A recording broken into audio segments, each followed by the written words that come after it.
আসসালামু আলাইকুম রহমতুল্লাহ। সবাই কেমন আছেন? আলহামদুলিল্লাহ ভালো আছেন। আমিও আলহামদুলিল্লাহ ভালো আছি। তো আজকে আমাদের গরুর জন্য আমরা দানাদার তৈরি করব এবং কোন কোন উপকরণ দিয়ে আমরা দানাদার তৈরি করব, তো ইনশাল্লাহ এই ভিডিওতে সব থাকছে। তো আমরা কিন্তু বর্তমান আমাদের গরুকে কিন্তু খুবই সামান্য পরিমাণ দানাদার দিচ্ছি, কারণ আমরা কিন্তু দীর্ঘদিন ধরে এই গরুগুলো লালন পালন করব এবং আমি যদি হঠাৎ করে বেশি খাদ্য দিয়ে দিই হয়তো বা গরুর কোনো সমস্যা হতে পারে, এই জন্য কিন্তু আমরা আস্তে আস্তে দানাদারটা বাড়িয়ে দিই। তো ইনশাল্লাহ অনেকেই দেখতে পাবেন যে গরু কিন্তু 3 মাসের মধ্যে অনেক মোটা তাজা বানায় ফেলায়, মাংস কিন্তু অনেকটা বেশি আপনার গরুর যেটা লাগবে বডিতে তার চেয়ে কিন্তু অনেকটা বেশি লাগিয়ে ফেলে। তো এইসব গরুতে কিন্তু অনেকটা রিস্ক আছে আপনার। এইসব গরুতে আপনার ইনজেকশন করে, হয়তো বা ব্রয়লারের ফিড খায়, আরও নানান ধরনের কিন্তু জিনিস প্রয়োগ করে গরুর প্রতি, এই জন্য কিন্তু 3 মাসে অনেক মোটা তাজা হয়ে যায়। তো আমরা কিন্তু একেবারেই ন্যাচারাল খাদ্য দিয়ে আমরা কিন্তু গরু লালন পালন করি ইনশাল্লাহ।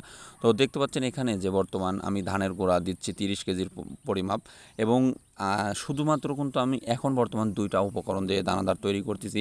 তো আমাদের নিজেরই জমির এই ধান হয়েছিল যেটা, আমরা সেই ধানের গোড়া দিচ্ছি ইনশাল্লাহ, এবং সাথে কিন্তু যেটা আমরা বর্তমান আমাদের গরুকে খাওয়াই, সানশাইন ভুসি। তো এটা আমি এক বস্তা দিয়ে দিচ্ছি। তো এইটা কিন্তু এক বস্তাতে 37 কেজি থাকে। তো মোটামুটি আমার 60 থেকে 65 কেজির মতন দানাদার তৈরি হয়ে যাবে ইনশাল্লাহ। তো এটা কিন্তু আমি দীর্ঘদিন খাওয়াবো, এই জন্য কিন্তু আমি রোদে সুন্দরভাবে দিয়ে মাখানোর পরে আমি কিন্তু রোদে দিয়ে পা দিয়ে ভালোভাবে কিন্তু কয়েকবার দিয়েছি। তো আপনারা দেখতে পাচ্ছেন ইনশাল্লাহ।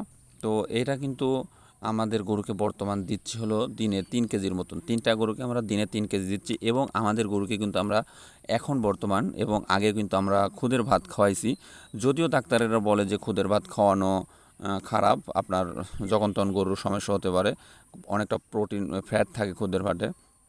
তো এই জন্য আমরা মূলত কিন্তু অল্প অল্প করে, বেশি না, 1 কেজি 3টা গরুর জন্য 2 বেলার জন্য 1 কেজি আমরা বর্তমান আমাদের গরুকে কিন্তু খুদের ভাত দিই। এবং আপনাদের একটা কথা বলি যে কোনোভাবে আপনারা কিন্তু ইন্ডাকশন কিংবা পোলট্রির মুরগির ফিড খাওয়াবেন না, কারণ এটা কিন্তু অনেকটা রিস্ক থাকে। তো ইনশাল্লাহ আপনারা অবশ্যই বুঝতে পারছেন যে আমরা কিন্তু বর্তমান আমাদের গরুকে ধানের গোড়া এবং সানশাইন এই ভুসি কমের ভুসি দিচ্ছি, আর সাথে খুদের ভাত দিচ্ছি।